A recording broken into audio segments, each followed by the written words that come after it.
Detective Somerset, played by Morgan Freeman, has seen horrific crimes committed arbitrarily, violence without a shred of rhyme or reason, a morbid lack of rationale. Simply put, he's had enough. Detective Mills, played by Brad Pitt, is completely unfazed by the town they police. If anything, the ever-worsening state of the town makes him want to fight with wholehearted aplomb. John Doe, played by Kevin Spacey, is a seething citizen, indignant not only at the barbarism, but also the complicit silence of the general people. That's the point. We see a deadly sin on every street corner, in every home, and we tolerate it. We tolerate it because it's common, it's trivial. We tolerate it morning, noon, and night. These three characters were consciously aware of what their town has become. One conceded, one ploughed onwards, one did God's work. The Lord works in mysterious ways. Somerset meanders nonchalantly through a crime scene in the same vein as a browsing shopper. He grimaces at the idea of continued life in his town. He is completely apathetic. Where are you headed? Far away from here. He put a notice for his resignation, and when asked why by his captain, he solemnly gave a story of a man who was mugged, and when the mugger got what he wanted, he stabbed the man in both eyes, just for the sake of it. Guy's out walking his dog. Gets attacked. His watch is taken, his wallet.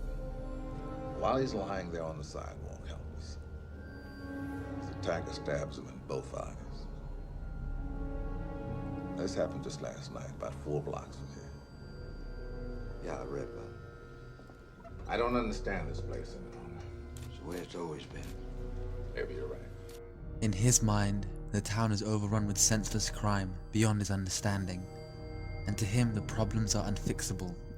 This is where the film's contention lies. I'll get to that in a minute.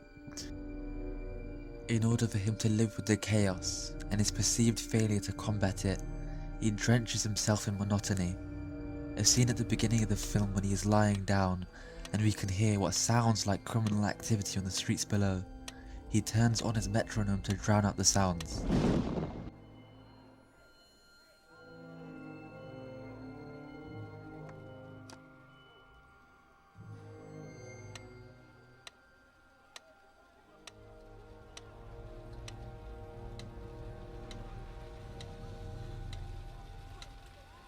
His days are eventful with incidences that prove the flimsiness of life, so he built himself a house of familiarity.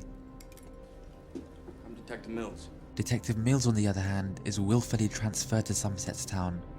Not only did Mills fight to get moved to a notoriously crime-ridden town, but he also wakes up early, waits out in the rain, buys his partner coffee.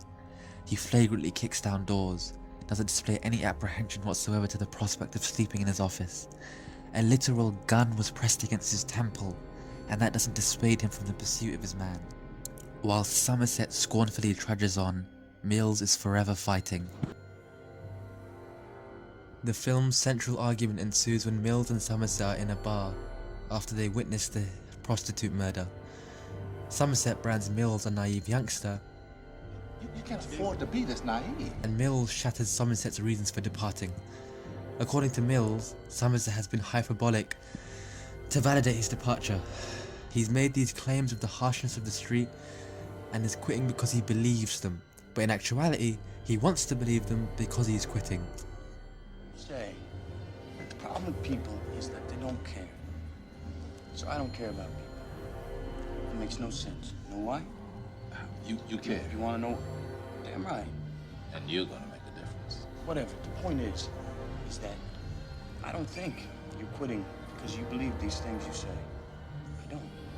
I think you want to believe them because you're quitting. He's anesthetized himself with monotony and inflated the hardness of the job to cover the plain truth. He is unwilling to fight to the bitter, likely fatal end. The following night, Somerset is tossing and turning in his bed, unable to sleep with the reality. The metronome that he would otherwise use to block out the sordid noises below now serves as an agent of dishonesty, the focal point in his sham, the proverbial wool over his eyes. He throws the device halfway across the room and sits in the dark, malignant shoutings of the street below.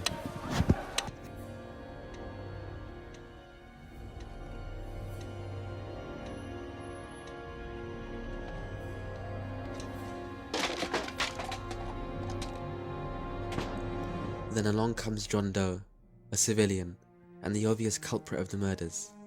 When the three characters are in the car heading to the final place, Mills, in his common provocative manner, asks, Wait a minute, I thought all you did was kill innocent people. John responded by launching a tirade about how calling these victims innocent would be laughable.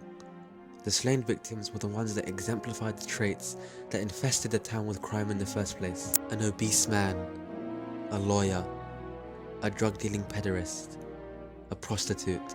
John continued to rant about the ones who allowed it to fester, turning a deliberate blind eye, looking the other way, and making excuses for their inertia. The climactic scene sees Mills' insubordinate tendencies capped off, with his last action being an act against the wishes of Somerset. At the very end, Somerset poignantly quotes Ernest Hemingway. Ernest Hemingway once wrote, "The world is a fine place and worth fighting for." I agree with the second part.